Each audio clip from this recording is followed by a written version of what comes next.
ప్రభువైన యేసుక్రీస్తు నామంలో కూడి వచ్చిన యేసీవై కుటుంబ సభ్యులందరికీ వందనాలు, శుభాలు తెలియజేస్తున్నాను. మరొకసారి దేవాది దేవుడు నాకు ఇచ్చిన ఈ అవకాశంను బట్టి ఆయనను ఎంతగానో స్తుతిస్తూ మహిమపరుస్తూ ఉన్నాను. మంచిది, మనం గత కొంతకాలం నుంచి నిర్గమకాండంలోని విషయాలను జ్ఞాపకం చేసుకుంటూ వస్తున్నాం, ధ్యానం చేసుకుంటూ వస్తున్నాం. ఆ ప్రయాణాన్ని వాళ్ళు అరణ్యములో నుంచి లేకపోతే ఎర్ర సముద్రం దాటిన తర్వాత కనాను ప్రయాణంలో వారి యొక్క పరిస్థితి ఏంటి, ఎంతకాలము నువ్వు దేవుణ్ణి మర్చిపోతావు అనే విషయాన్ని మనం గత వారం జ్ఞాపకం చేసుకున్నాం. అయితే కంప్లీట్గా ఆ ప్రయాణంలో ఉన్న విషయాలను మనం ధ్యానం చేసుకోలేము, కానీ 1-2 విషయాలను అని అనుకున్నాం. ఈరోజు ఈ అంశాన్ని జ్ఞాపకం చేసుకొని ధ్యానం చేసుకొని మనం ముగించుకునే ప్రయత్నం చేద్దాం ఈ ప్రయాణాన్ని. మంచిది, వారు అరణ్య ప్రయాణం గుండా వారు వెళ్తూ ఉన్నారు. వారు అనేక పర్యాయాలు దేవుణ్ణి శోధించారు, అనేక పర్యాయాలు దేవునికి విసుగు పుట్టించారు. ఎంతగా విసుగు పుట్టించారు అని అంటే వారిని నాశనం చేయడానికి కూడా దేవుడు ఇష్టపడ్డాడు. సరే, ఏదేమైనా మోషే గారి ప్రార్థన ద్వారా వారిని నశింప చేయకుండా తిరిగి వారి ప్రయాణాన్ని మరి మొదలుపెట్టినట్టుగా మనం చూస్తున్నాం. ఏదేమైనా దేవుడు వాగ్దానం చేశాడు కాబట్టి వారిని కనానులోకి చేర్చాడు. ఆ ప్రయాణము ముగిసి కనానులోకి వాగ్దానం చేయబడిన ఆ దేశంలోకి వారు ప్రవేశించారు. వారు వాగ్దానం చేసిన దేశంలోనికి ప్రవేశించిన తర్వాత దేవుడు ఒక మాట వారికి చెబుతూ ఉన్నాడు. దేవుడు సెలవిస్తున్న మాటలను ఒకసారి ఈరోజు ఇందాక చదవబడిన వాక్య భాగంలో ధ్యానం చేసుకునే ప్రయత్నం చేద్దాం. నీ దేవుడైన యెహోవా నీ పితరులైన అబ్రహాము, ఇస్సాకు, యాకోబులతో చేసిన ప్రమాణమును బట్టి నిన్ను ఆ దేశంలో ప్రవేశపెట్టి, నిన్ను ఈ దేశంలోకి ఎందుకు ప్రవేశపెట్టాను అనే దానికి ఒక కారణం చెప్తున్నాడు ఆయన కదండి. ఇజ్రాయేలీలు కనానులోనికి ప్రవేశించడానికి కారణం దేనికంట? నీ పితరులైన అబ్రహాము, ఇస్సాకు, యాకోబులకు వాగ్దానం చేశాను, ప్రమాణం చేశాను కాబట్టి నిన్ను కనానులోకి ప్రవేశపెట్టాను. ప్రవేశపెట్టిన తర్వాత అక్కడ నువ్వు పొందుకోబోయే బెనిఫిట్స్ ఏంటి, కనాను దేశంలో నీకు కలిగే లాభాలు ఏంటి, నువ్వు నివాసం చేస్తున్న ఆ దేశంలో నీకు ఏ ఏ పరిస్థితులు ఉంటాయి అని అంటే దేవుడు ఖచ్చితంగా కొన్ని విషయాలు మాట్లాడుతున్నాడు. కొన్ని ఆశీర్వాదాలు మనం చూస్తున్నాం అక్కడ. నీవు కట్టని గొప్పవగు మంచి పురములను, నీవు నింపని మంచి ద్రవ్యముల చేత నింపబడిన ఇండ్లను, నీవు త్రవ్వకపోయినను త్రవ్వబడిన బావులను, నీవు నాటని ద్రాక్ష తోటలను, ఒలీవల తోటలను నీకిచ్చిన తర్వాత నీవు తిని తృప్తి పొందినప్పుడు, నువ్వే కష్టపడలా, నువ్వేమి ప్రయాసపడలా, నీకు కావాల్సిన ఇల్లు ఉన్నాయి, నీకు కావాల్సిన గోపురాలు, స్థిర నివాసాలు ఉన్నాయి, అక్కడ నువ్వు తినడానికి కావాల్సిన సమృద్ధి ఉంది, నువ్వు నివాసం చేయడానికి భయం లేకుండా నివాసం చేయడానికి అందులో ఆశీర్వదించబడిన వస్తువుల చేత నింపబడి కదండి, ద్రవ్యముల చేత, నీవు నింపని మంచి ద్రవ్యముల చేత నింపబడిన ఇల్లు, నీకు లోటు లేని జీవితాన్ని నేను ఇస్తున్నాను, నీకు కొరత లేని జీవితాన్ని నేను ఇస్తున్నాను. నువ్వు ప్రయాసపడకపోయినా, నువ్వు కష్టపడకపోయినా, నువ్వు శ్రమ పడకపోయినా నేను నీకు ఇస్తున్నాను. చూసారండి దేవుడు ఎంత మంచి దేవుడో. ప్రయాసపల్లా, కష్టపల్లా. మనం 127వ కీర్తనలో చూస్తాం కదా, తన ప్రియులు నిద్రించుచుండగా ఆయన వారికి ఇచ్చుచున్నాడు. ఏ కష్టపడకపోయినా, ఏ శ్రమ పడకపోయినా తన ప్రజలుగా ఉన్నారు కాబట్టి, తన జనాంగముగా ఉన్నారు కాబట్టి, పితరుడైన అబ్రహాముకు వాగ్దానం చేసిన విధానమును బట్టి వారికి ఆశీర్వాదాలు ఏ విధంగా వస్తున్నాయి కదండి. ఏమాత్రము కష్టపడకపోయినా, శ్రమ పడకపోయినా వారికి దేవుడు ఇస్తున్నాడు, ఆశీర్వదిస్తున్నాడు. ఇలాంటి స్థితి మనది కూడా కదా. ఆలోచన చేసే ప్రయత్నం చేద్దాం. ఏమాత్రం కష్టపడకపోయినా, శ్రమ పడకపోయినా, మనము కొన్నిసార్లు ప్రార్థించవలసినట్టుగా ప్రార్థించకపోయినా, ఆయనను వెంబడించవలసినట్టుగా వెంబడించకపోయినా, ఆత్మీయంగా జీవించవలసినట్టుగా జీవించకపోయినా ఆయన అనేక మేలులు మన జీవితాలలో చేస్తూనే ఉన్నాడు కదండి. ఆలోచన చేసే ప్రయత్నం చేద్దాం. ఆనాడు ఇజ్రాయేలీలు ఉన్న స్థితి, ఈరోజు మనమున్న స్థితి ఒకటి కాదా? మనం ఇంకా బ్రతికున్నాం, ఆశీర్వదించబడుతున్నాం, ఆరోగ్యంగా ఉన్నాం, 3 పూటల తినగలుగుతున్నాం, స్థిర నివాసాలు ఏర్పాటు చేసుకున్నాం, మేలుల చేత తృప్తిపరచబడుతూ ఉన్నాం. మన పిల్లలు ఆరోగ్యంగా ఉన్నారు, స్కూళ్ళకి వెళ్తున్నారు, కాలేజీలకు వెళ్తున్నారు, సెటిల్ అయ్యారు. చక్కని ఆరోగ్యంతో ఆత్మీయంగా జీవిస్తూ సొసైటీలో ఒక ఉన్నత స్థానంలో దేవుడు మనల్ని ఉంచలేదా? కదండి. ఆ స్థితి కాదా మనది? ఎవరిని బట్టి మనల్ని దేవుడు ఈ ఆశీర్వాదాలను ఇచ్చాడు? అయితే ఆ స్థితి వచ్చినప్పుడు ఏం జరుగుతుంది అనే విషయం కూడా దేవుడు ఇక్కడ మాట్లాడుతున్నాడు. నువ్వు కష్టపడకపోయినా, శ్రమ పడకపోయినా, నీ ప్రమేయం లేకుండా నేను పాలు తేనెలు ప్రవహించే దేశాన్ని నీకు ఇచ్చాను, సమృద్ధి కలిగిన ప్రాంతాన్ని నేను నీకు ఇచ్చాను, ఏ కొరత లేని స్థితిని నేను నీకు కలగచేశాను. అయితే నువ్వు తిని తృప్తి పొందినప్పుడు ఏమొస్తుంది? ఈ స్థితి వచ్చినప్పుడు మన ప్రమేయం లేకుండా మనకు ఆశీర్వాదాలు వచ్చినప్పుడు, మన కష్టపడకుండా మనకు ఆశీర్వాదాలు వచ్చినప్పుడు, అన్నీ అనుకూలంగా జరుగుతూ ఉన్నప్పుడు, పరిస్థితులు బాగున్నప్పుడు ఏమొస్తుంది? తృప్తి, సాటిస్ఫైడ్ లైఫ్ వస్తుంది కదండి. కంఫర్టబుల్ లైఫ్ వస్తుంది. ఏ బాధరా బందీ ఉండదు, ఏ టెన్షన్స్ ఉండవు కదండి.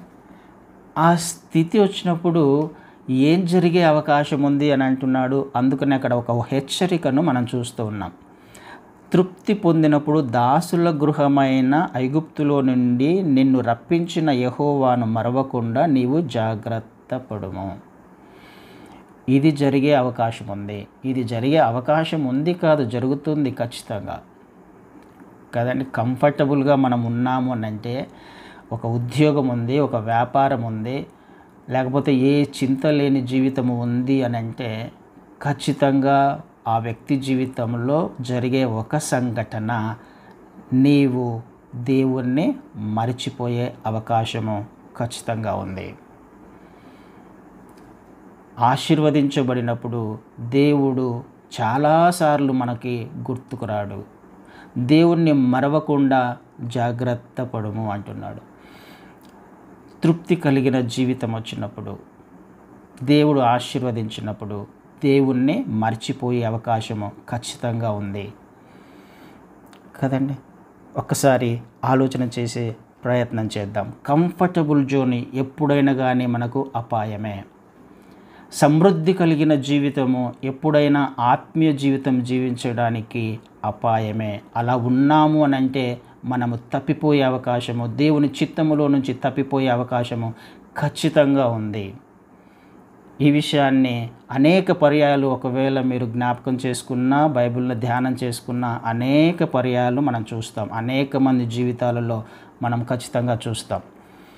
సంతృప్తి కలిగిన జీవితం ఒకవేళ నీకుంది, ఆత్మీయంగా కాకుండా లోకానుసారంగా సంతృప్తి కలిగిన జీవితము, లేకపోతే కావలసినవన్నీ నువ్వు కలిగి ఉన్నావు అని ఒకవేళ నువ్వు అనుకుంటూ ఉంటే, నాకు పేరుంది, ప్రతిష్ట ఉంది, ధనం ఉంది, ఇంకొకటి ఉందని ఆలోచన చేస్తూ ఉన్నట్లయితే ఆత్మీయతలో నువ్వు ఎక్కడో పడిపోయావు, నువ్వు దారి తప్పి ఆల్రెడీ చాలా కాలమైంది అనే విషయాన్ని మనము జ్ఞాపకం చేసుకోవాలి. ఏమవుతుంది? ఇదే పరిస్థితిని మనము చాలా సందర్భాల్లో కూడా చూసాం. ఒకసారి సొదొమ పరిస్థితి ఏంటో ఒకసారి జ్ఞాపకం చేసుకున్నాం. దేవుడు ఎందుకు సొదొమ గొమొర్రాని నాశనం చేయాలని వచ్చాడు కదండి. ఎహెజ్కేలు గ్రంథంలో ఒక మాట చదివి ముందుకు వెళ్తాను. ఎహెజ్కేలు గ్రంథము 16వ అధ్యాయము 49వ వచనాన్ని చదువుతాను. ఎహెజ్కేలు గ్రంథము 16:49. నీ చెల్లెలైన సొదొమ చేసిన దోషమేదనగా దానికిని దాని కుమార్తెలకును కలిగిన గర్వమును, ఆహార సమృద్ధియు, నిర్విచారమైన సుఖస్థితియు ననున్నదియే. అది దీనులకును దరిద్రులకును సహాయము చేయకుండాను. సొదొమ పరిస్థితి ఏంటి? దేవుడు ఎందుకు సొదొమ గొమొర్రాను నాశనం చేయడానికి వచ్చాడు? అబ్రహాం గారి దగ్గరకు వచ్చి నాశనం చేస్తున్నాను, అగ్నిగంధకముల చేత నాశనం చేశాడు. అయితే ఎందుకు నాశనం చేసేయడానికి వచ్చాడు? దాని యొక్క స్థితి ఏంటి? దేవుడికి ఎందుకు అంత కోపము సొదొమ గొమొర్రా మీద వచ్చింది? ఎందుకు వచ్చింది? దానికి ఉన్న లక్షణాలను బట్టి, అది చేసే పరిస్థితులను బట్టి, దాని ప్రవర్తనను బట్టి ఏం చేస్తుంది అది? దాని కుమార్తెలకు కలిగిన గర్వమును ఆహార సమృద్ధి, తినడానికి సమృద్ధిగా ఉంది, ఏ ప్రాబ్లం లేదు. 3 పూటలు కాబట్టి 4 పూటలు తింటున్నారు. నిర్విచారమైన సుఖస్థితి నన్నున్నదే కదండి. కడుపు నిండితే ఏమైపోతుంది? సుఖస్థితి. తిన్న తర్వాత చక్కగా ఇంకా ఏం చేస్తామో మనకు తెలుసు కదండి. సుఖస్థితి వస్తుంది. 3 పూటలు తినడానికి ఉంది అని అంటే అంతకంటే ఇంకా మించిన వాడు ఎవరు లేడన్నట్టుగా ప్రవర్తిస్తూ ఉన్నారు కదండి. ఆహార సమృద్ధి ఉంది, సుఖస్థితి ఉంది. ఆ రెండు ఉన్నప్పుడు ఏమొస్తుంది? ఆటోమేటిక్గా గర్వం వస్తుంది కదండి. గర్వం వస్తే ఎదుటివాడిని పట్టించుకో, తలకెక్కిపోతుంది. దీనులను దరిద్రులను అసలే గుర్తుకురారు. దేవుని ఉద్దేశం అదా? దేవుని ప్రణాళిక అదా? దేవుని చిత్తం అదా? అలా కాదు. అంత మాత్రమే కాదు, వ్యభిచారము చేత అది దరిద్రమైన పరిస్థితులలో అది ఉన్నట్టుగా మనం చూస్తూ ఉన్నాం. ఆహార సమృద్ధి ఎప్పుడైతే ఉందో సుఖస్థితి వస్తుంది. ఆహారానికి కొరత లేని స్థితి ఎప్పుడైతే ఉందో సుఖస్థితి వస్తుంది. ఇందాక దేవుడు మాట్లాడిన మాట కూడా ద్వితీయోపదేశ కాండంలోదే. నువ్వు తిని తృప్తి పొందిన తర్వాత నీకు ఏ పరిస్థితులు వచ్చే అవకాశం ఉంది? సుఖస్థితి వస్తుంది. ఏం జరుగుతుంది అప్పుడు? నీ దేవుణ్ణి నువ్వు మరిచిపోయే అవకాశం కూడా ఉంది. పౌలు గారు కూడా ఆ మాట తిమోతికి రాసిన పత్రికలో అంటాడు. 2వ తిమోతి 3వ అధ్యాయము 4-5 వచనాలలో, ద్రోహులు, మూర్ఖులు, గర్వాంధులు దేవుని కంటే సుఖానుభవమును ఎక్కువగా ప్రేమించేవారు, పైకి భక్తి గల వారి వలె ఉండి దాని శక్తిని ఆశ్రయించని వారునై ఉందురు. ఇట్టి వారికి విముఖుడవై ఉండుము. కదండి. దేనిని ఎక్కువగా ప్రేమిస్తారు? దేవుని కంటే సుఖానుభవమును ఎక్కువగా ప్రేమించువారు, పైకి భక్తి గల వారి వలె ఉండి అంటే అర్థం ఏంటి? భక్తిపరులే, దేవుని ప్రేమిస్తున్నవారే, భక్తిగా ఉన్నట్టుగా నటిస్తూ ఉన్నవారు. కానీ వారు దేనిని ఎక్కువగా కోరుకుంటున్నారు? దేవుని శక్తినా, సుఖాన్న? దేవుని శక్తి కంటే సుఖాన్ని ఎక్కువగా కంఫర్టబుల్ జోన్లో ఉండడానికి, కంఫర్టబుల్గా జీవించడానికి వారి ప్రయాస అంతా అదే. దానిని ఎక్కువగా ప్రేమించేవారు, ఎక్కువగా కోరుకునేవారు, సుఖంగా జీవించడానికి ప్రయాసపడేవారు. మొదటి ప్రాధాన్యత దేవునికి కాదు, కానీ మిగతా విషయాలకు, సుఖంగా జీవించడానికి కావలసిన పరిస్థితులను సమకూర్చుకోవడానికి కదండి. ఈ పరిస్థితులు వచ్చినప్పుడు ఏం జరుగుతుంది? నీ దేవుణ్ణి నువ్వు మర్చిపోతావు కదండి. నీ దేవుణ్ణి నువ్వు మర్చిపోయే అవకాశము ఖచ్చితంగా ఉంది. ఆ విషయాన్నే ఇక్కడ దేవుడు మాట్లాడుతున్నాడు ఇందాక చదవబడిన వాక్య భాగంలో. సుఖస్థితిని బట్టి ఏమంటున్నాడు? నీ యెహోవాను మరవకుండా నీవు జాగ్రత్త పడుము. నీ దేవుడైన యెహోవాకు భయపడి ఆయనను సేవించి ఆయన పేరిట ప్రమాణం చేయవలెను. ఏం చేయాలి? జాగ్రత్తగా ఉండు సుమా. నీ దేవుని మర్చిపోతావేమో. నీ దేవునికి నువ్వు భయపడాలి. ఎందుకు? ఈ స్థితిని ఇచ్చినవాడు ఆయన. నువ్వు ఏదైతే సమృద్ధి కలిగి ఉన్నావో ఆ సమృద్ధి కలిగిన ప్రాంతాన్ని, దేశాన్ని, స్థితిని ఇచ్చినవాడు ఆయన. కాబట్టి ఆయనకు భయపడాలి. లేకపోతే ఆ స్థితి నుంచి నిన్ను తీసివేయడము ఆయనకు గొప్ప విషయమేం కాదు, పెద్ద విషయమేం కాదు. తర్వాత వచనాలను చూస్తే అదే మాట అంటాడు ఆయన. ఒకవేళ నీ మీద రగులుకొని దేశములో, ఆయన కోపము నీ మీద రగులుకొని దేశంలో ఉండకుండా నిన్ను నశింపచేయును. కాబట్టి నువ్వు ఆయనకు భయపడాలి. భయపడడం అనేది క్రైస్తవునికి, విశ్వాసికి ఉండాల్సిన ప్రథమ లక్షణం. దేవునికి భయపడడం అనేది చాలా చాలా చాలా ప్రాముఖ్యమైన విషయం కదండి. భయభక్తులు కలిగిన జీవితమే ఏం తీసుకొని వస్తుంది? తెలివికి మూలము కదా. అది యెహోవా యందు భయభక్తులు కలిగి ఉండట తెలివికి మూలము. ఏ సమయంలో ఎలా ప్రవర్తించాలో చెప్పేవాడు ఆయన. ఎప్పుడు? నువ్వు భయభక్తులు కలిగిన జీవితం జీవిస్తూ ఉన్నప్పుడు. ఆ విషయము అబ్రహాం గారికి బాగా తెలుసు. కానీ దేవునికి ఒకసారి అనుమానం వచ్చింది, నిజంగా నాకు భయపడుతున్నాడా, నన్ను ప్రేమిస్తున్నాడా, నాకు మొదటి ప్రాధాన్యత ఇస్తున్నాడా? ఈ విషయం మనకు తెలుసు. ఆదికాండం 22వ అధ్యాయంలో చూస్తాం కదా. ఇస్సాకును అడిగాడు, నువ్వు ప్రేమిస్తున్న ఒకగానొక కుమారుడైన ఇస్సాకును బలిగా ఇవ్వమంటే ఏమాత్రము ఆయన ఆలోచన చేయలేదు. అంటే భయం అంటే ఏంటి డెఫినేషన్ చెప్పే ప్రయత్నం చేస్తున్నా. అసలు దేవుని పట్ల భయం కలిగి ఉండడం అంటే ఏంటి? ఆదికాండంలో ఒక్క మాట చదివి నేను ముందుకెళ్తాను. ఆదికాండం 22వ అధ్యాయంలో అసలు భయం అంటే ఏంటి, దేవుని భయం అంటే ఏంటి? 22వ అధ్యాయంలో 12వ వచనాన్ని చదువుతాను. అప్పుడు ఆయన, ఆ చిన్నవాని మీద చేయి వేయకము, అతనినేమీ చేయకము, నీకు ఒక్కడయున్న నీ కుమారుని నాకియ్య వెనుతీయలేదు కనుక నీవు దేవునికి భయపడువాడు అని ఇందువలన నాకు కనపడుచున్నదనను. దేవునికి భయపడువాడు. ఎవరు దేవునికి భయపడువాడు? అబ్రహాం గారు. ఏం చేశారు ఆయన? ఇందువలన నాకు తెలిసింది. దేని వలన? దేవుడు చెప్పిన మాట చెప్పినట్టుగా వినడం వలన. దేవుని ఆజ్ఞానుసారంగా జీవించడమే, దేవుని చిత్తములో జీవించడమే దేవునికి భయపడడం అంటే కదండి. దేవుని భయం కలిగిన వాడు అబ్రహాం గారు. సందర్భం తెలుసు కాబట్టి నేనేం ఎక్స్ప్లెయిన్ చేయట్లా.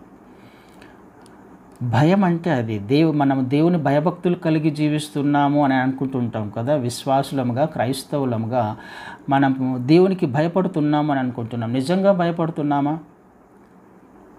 ఆలోచన చేసే ప్రయత్నం చేద్దాం.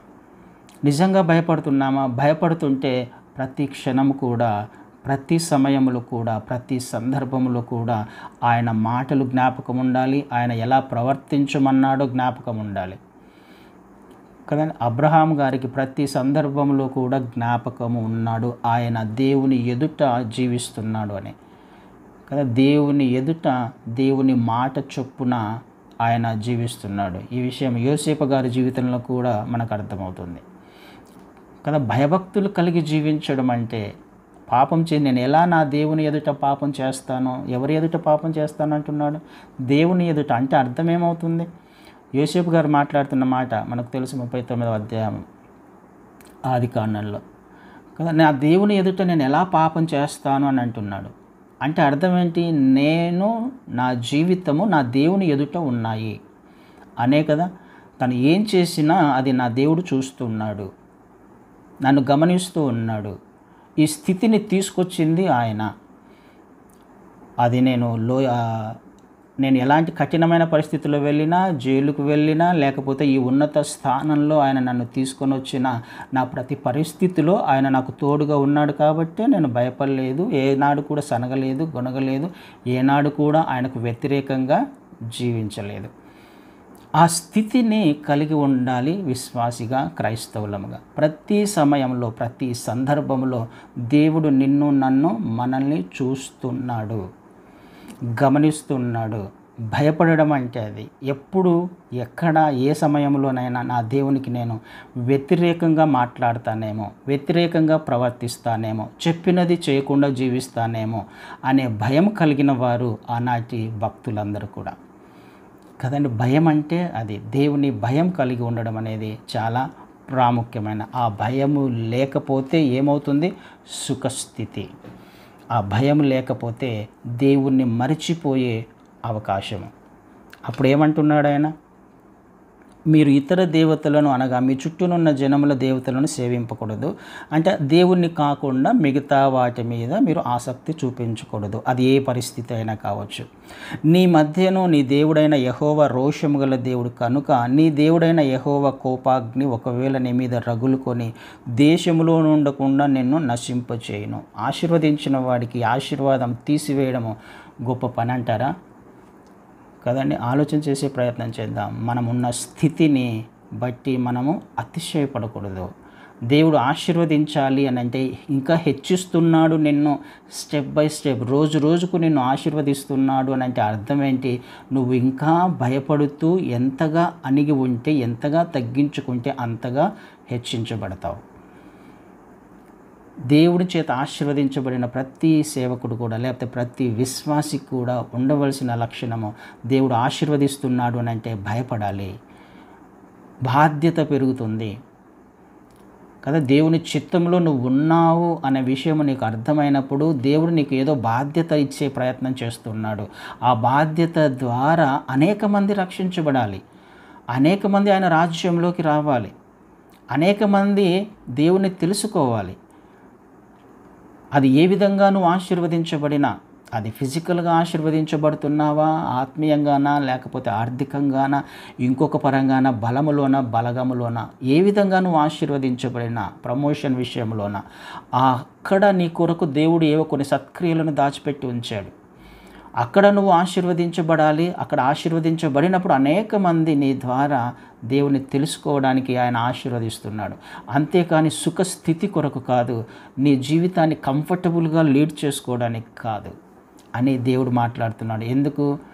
ఆ స్థితిలో అందరికీ దేవుణ్ణి మరిచిపోయే అవకాశం ఉంది. చాలామంది దేవుణ్ణి మరిచిపోయే అవకాశం, కానీ భయము కలిగిన జీవితము జీవించమంటున్నాడు దేవుడు. కనానులోకి అయితే చేరుకున్నావు, పరలోక రాజ్యానికి వారసునిగా అయితే చేయబడ్డావు, కానీ ఎలా జీవించాలి? భయముతో నీ రక్షణను కొనసాగించుకోవాలి. ఎవరు ఉన్నా ఎవరు లేకపోయినా. నలుగురి ముందర ఆత్మీయంగా జీవించడం పెద్ద సమస్య ఏం కాదు.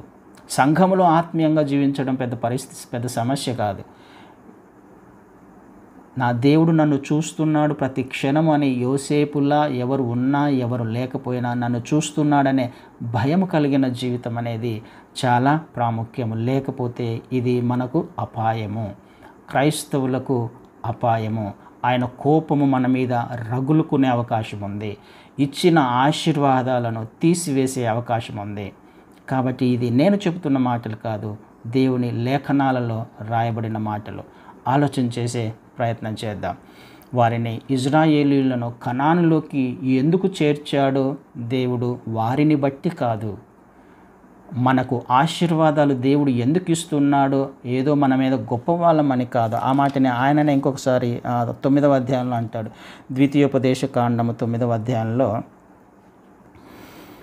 మొదటి నుంచి కొన్ని వచనాలను చదువుతాను. ఇజ్రాయేలు వినుము, నీకంటే గొప్ప బలము గల జనములను, ఆకాశమంటూ ప్రాకారములు గల గొప్ప పట్టణములను స్వాధీనపరుచుకొనుటకై నేడు నీవు యోర్దానును దాటబోచున్నావు. ఆ ప్రజలు గొప్పవారు, ఉన్నత దేహులు, వారు నీవు ఎరిగిన అనాకీయుల వంశస్థులు. అనాకీయుల ఎదుట ఎవరు నిలవగలరు అను మాట నీవు వింటివి కదా. అంటే అనాకీయులు ఎంత శక్తిమంతులో నీకు తెలుసు కదా. వాళ్ళను గెలవడము అసాధ్యము. అంటే శత్రువు బలంగా ఉన్నాడు. శత్రువును గెలవడం నీ వలన కాదు. నువ్వు ఈ స్థితికి రావడానికి అది నీ బలం సరిపోదు. నువ్వు ఏ స్థితిలో అయితే ఉన్నావో, ఏ విధంగా ఆశీర్వదించబడ్డావో అది నీ వలన కాదు, నీ వలన కలిగినది కాదు. ఆ స్థితికి రావడానికి నీ జ్ఞానం సరిపోదు అనేది దేవుని యొక్క ఉద్దేశం. వాళ్ళు అంత బలవంతులు కదా, వాళ్ళంత బలవంతులు, వాళ్ళను జయించడము అసాధ్యము. మనంతకు మనము ప్రయత్నం చేసినా మనము ఈ స్థితికి రావడము, మనమున్న స్థితికి రావడము అసాధ్యము. దేవుడు మనల్ని ఆశీర్వదిస్తే తప్ప కదండి. అదే మాట్లాడుతున్నాడు. అనాకీయుల ఎదుట ఎవరు నిలవగలరు అని ఒక మాటని, ఒక సామెత ఉండేదంట ఆ టైంలో. వాళ్ళను జయించడము అసాధ్యం. అనాకీయుల అంటే డ్యామ్ షూర్గా అనాకీయులు జయించేస్తారు ఏ దేశంతో పెట్టుకున్నా కానీ కదా. వాళ్ళు అంత బలవంతుడు. కాబట్టి నీ దేవుడైన యెహోవా తానే దహించు అగ్నివలే నీ ముందర దాటిపోచున్నాడని నేడు నీవు తెలుసుకొనుము. ఆయన వారిని నశింపచేసి నీ ఎదుట వారిని కూలద్రోయును. నీ ఎదుట ఉన్న సమస్యను కూలద్రోసింది. నీ ఎదుట ఉన్న సమస్యను నాశనం చేయడానికి దేవుడు నీ ముందు దాటిపోవడానికి, నీ ముందు నడవడానికి ఇష్టపడుతూ ఉన్నాడు, నిన్ను ఆశీర్వదించడానికి కదండి. అందుకు బట్టి వాళ్ళు బలవంతులు. ఒకవేళ ఆయన లేకపోతే ఈ స్థితికి వచ్చేవాడివి కాదు. కనానును స్వతంత్రించుకోలేవు. నువ్వు ఉన్న స్థితికి నువ్వు రాలేవు, నువ్వు ఆశీర్వదించబడలేవు. అది నీ వలన కాదు, కానీ నేను నీ ముందర వెళుతూ పరిస్థితులను చక్కబరుస్తున్నాను. ఎందుకు చేస్తున్నాడంటే ఆయన మాట, యెహోవా నాతో చెప్పినట్లు నీవు వారిని వెళ్ళగొట్టి వేగమే వారిని నశింపజేసేదవు. నీ దేవుడైన యెహోవా నీ ఎదుట నుండి వారిని తోలువేసిన తర్వాత నేను ఈ దేశమును స్వాధీనపరుచుకున్నట్లుగా యెహోవా నా నీతిని బట్టి నన్ను ప్రవేశపెట్టనని అనుకోవద్దు. ఏమనుకునే అవకాశం ఉందంట, అనాకీలను జయించిన తర్వాత నా శక్తి చేత నేను అనాకీలను జయించాను అనే గర్వాన్ని నీ హృదయంలోకి రానియొద్దు అంటున్నాడు కదా. మనం ఉన్న స్థితి అందరికీ చెప్పుకునే ప్రయత్నం చేస్తూ ఉంటామేమో ఒక్కొక్కసారి. నా బలము చేతనో, నా బలగం చేతనో, నా జ్ఞానం చేతనో నేను సంపాదించాను ఈ స్థితిని అని. అలా అనుకోమాక, అలా అనుకోవద్దు అని అంటున్నాడు ఆయన కదా. నా నీతిని బట్టి, నా ఆత్మీయతను బట్టి, నా స్థితిని బట్టి, ఒకవేళ అని నువ్వు అనుకుంటావేమో, నా ఆత్మీయతను బట్టి నేను ఇలా నా స్థితికి నేను వచ్చాను, నా నీతిని బట్టి నేను ఈ స్థితికి వచ్చాను అని ఒకవేళ నువ్వు చెప్పుకుంటున్నావేమో, చెప్పుకునే ప్రయత్నం చేస్తున్నావేమో. అలా చేయొద్దు, అనుకోవద్దు. ఈ జనముల చెడుతనమును బట్టియే యెహోవా నీ ఎదుట నుండి వారిని వెళ్ళగొట్టుచున్నాడు. నీ నీతిని బట్టి కాదు, నీ స్థితిని బట్టి కాదు కదా, నీ ఆత్మీయతను బట్టి కాదు. ఎందుకు వారిని వెళ్ళగొడుతున్నారు? వారి యొక్క చెడుతనాన్ని బట్టి. అబ్రహాం గారితో 15వ అధ్యాయంలోనే చెప్తాడు ఆయన కదండి. ఏమని చెప్తాడు? వారి యొక్క పాపము పరిపూర్ణము, పరిపక్వమైనప్పుడు వాళ్ళని వెళ్ళగొడతాను, 400 సంవత్సరాలు దాస్యంలో ఉంటారు అని ఆనాడే చెప్పాడు. పరిపక్వమయ్యేంత వరకు ఆయన వారిని వెయిట్ చేశాడు, సహించాడు. వారికి కూడా అవకాశాలు ఇచ్చాడు ఆయన. అవకాశాలు ఇచ్చిన తర్వాత వాళ్ళ యొక్క చెడుతనము ఎక్కువగా పరిపక్వమయ్యేసరికి వారిని వెళ్ళగొట్టాడు. వారి పాపమును బట్టి, వారి దోషమును బట్టి వారిని వెళ్ళగొట్టాడు. నీ నీతిని బట్టి కాదు కదండి, నీ స్థితిని బట్టి కాదు. కానీ ఎందుకు చేశాడు అంటున్నాడు ఆయన 5వ వచనంలో, నీవు వారి దేశమునకు వచ్చి దానిని స్వాధీనపరుచుకొనుటకు నీ నీతి అయినను నీ హృదయ యథార్థత అయినను హేతువు కాదు. నీ నీతి కాదు, నువ్వేదో దేవుని ఎదుట ఆత్మీయంగా జీవిస్తున్నావు హృదయ యథార్థతను బట్టి కానే కాదు. కనానులోకి ప్రవేశించింది నీ వలన కాదు, మనకున్న ఈ స్థితి మన వలన కాదు, మనం ఆశీర్వదించబడిన ఈ స్థితి మన వలన కాదు. ఈ విషయం జ్ఞాపకం పెట్టుకోవాలి. మన నీతి కాదు, మన యథార్థత కానీ. ఎంతవరకు మనం నీతిమంతులమే మనకు తెలుసు. ప్రజలకు తెలియకపోవచ్చు, చుట్టుపక్కల ఉన్న వారికి తెలియకపోవచ్చేమో, కానీ దేవునికి తెలుసు, మనకు తెలుసు. మన హృదయ యథార్థత కానే కాదు. ఈ జనముల చెడుతనమును బట్టియే యెహోవా నీ పితరులైన అబ్రహాము, ఇస్సాకు, యాకోబులతో ప్రమాణం చేసిన మాటను స్థాపించుటకై నీ దేవుడైన యెహోవా వారిని నీ ఎదుట నుండి వెళ్ళగొట్టుచున్నాడు. ఇది జరుగుతుంది. ఇది దేవుడు అబ్రహాం గారికి వాగ్దానం చేశాడు. మన పితరుడైన అబ్రహాం గారికి వాగ్దానం చేశాడు. ఆ వాగ్దానం నెరవేర్చబడడానికి మనం ఆశీర్వదించబడుతున్నాం.